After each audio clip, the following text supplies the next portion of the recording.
What's up, Hockey Nuts? It's Tony Adanucci with Playmakers Hockey. Hope you're doing well tonight. Our next video series that we're going to bring you, we're going to try to give it to you every Wednesday if we can. And what it's going to be is going to be strength conditioning topics and or corrective exercise. And most of them are going to be common themes that we see with hockey players. But today I have with me Hunter. Hunter's a track athlete at Utica College. Okay, so he unfortunately and fortunately for us, for demonstration purposes, he's also got some movement dysfunctions and some postural dysfunctions that are also common with a lot of the hockey players we see. So today we're going to give you a quick little example of a corrective exercise program, and I think Bauer's interrupting, but quick little corrective exercise strategy for you to help address limited ankle range of motion and specifically ankle dorsiflexion. Okay, the first part of our corrective strategy is going to be utilizing foam rolling in what we would call inhibition. Okay, so we need to get the overactive tissues to relax and maybe break up some of that adhesions and scar tissue built up in our overactive muscles that are affecting the range of motion at the joint that we're taking a look at. So the first thing we'll do, and for this whole strategy, you're only going to need a foam roller, or if you don't have a foam roller at home, you can use a tennis ball, hockey ball, lacrosse ball. Lacrosse balls are really good. Anything that's going to provide a little bit of pressure against the tissue. So first thing we'll do, we're going to roll. Okay, Hunter's going to get set up. He's going to place the foam roller just above the ankle. He's going to run it nice and slow for a few rolls from just above the ankle all the way to the back of the knee, and run it along the calves.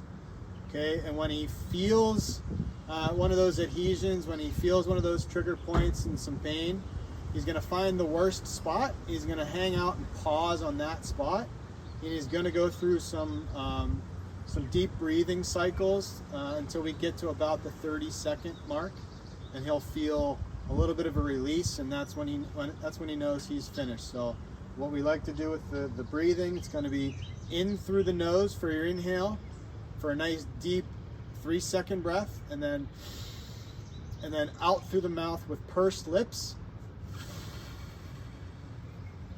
for a 6-second count to totally empty out the lungs. Okay, the next phase that we want to go to in our corrective strategy is going to be lengthening. So we need to lengthen those tissues that we just rolled over. So we're going to do that with static stretching. We'll keep it simple. Okay, so you can do this one anywhere. All you need is a wall and a little bit of space to stand. Okay, so we'll get into a nice standing straight leg calf stretch. Okay, and for Hunter, because he presents a little bit of feet turnout whenever he goes through his assessment, so we're going to have him go into a little bit of internal rotation at the foot, and that'll help amplify that stretch along the calf. Okay, so he's going to do the same thing. He's going to go through that breathing sequence, in through the nose for 3, out through the mouth for 6. He's going to do that a few times to get to that 30-second mark. Okay, you're going to try to relax throughout the whole stretch. Good. Okay, the next phase in our corrective strategy is going to be activation. So now what we're going to have Hunter use is a resistance band for this. If you do not have a resistance band at home, you can do this with manual resistance. So all you're going to need is a partner, and they can utilize their hands to provide the resistance instead of the band. Okay, but we'll demonstrate it with the band. Okay, so we're going to go first through one set each of what we call plantar flexion. So we'll demonstrate plantar flexion. Okay, he's going to do that for 15 reps. That's good. Once we complete the plantar flexion, we're then going to go into what we call dorsiflexion. We're going to pull the toes back towards the chin, and we'll do that. You can do that by either tying it off, or I'll just provide the resistance for the video. So we need to make sure we're improving that range of motion. Okay. Again, 15 reps, 1 or 2 sets if you have the time. And that's good. Okay, the last phase in our sequence is what we call integration. Okay, now we need the muscles to learn, to relearn the proper way to move with one another. Okay, so for this demonstration, Hunter's going to go through what we call single leg, multi-planar balance with reach.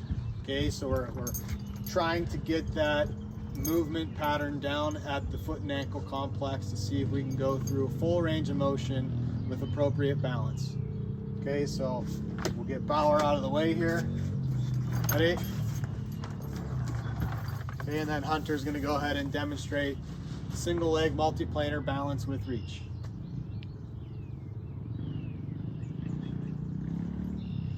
Okay, really concentrating on every rep, trying to get through full range of motion, maintaining balance through all planes.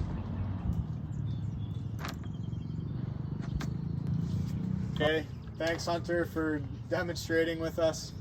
Hopefully you've learned something today. Hopefully you can utilize this into your programs and your training and help to prepare you for when we do get back in the rinks ready to skate. So if you have any questions or comments, please feel free to leave them below. Make sure to like and subscribe, and we'll see you next time.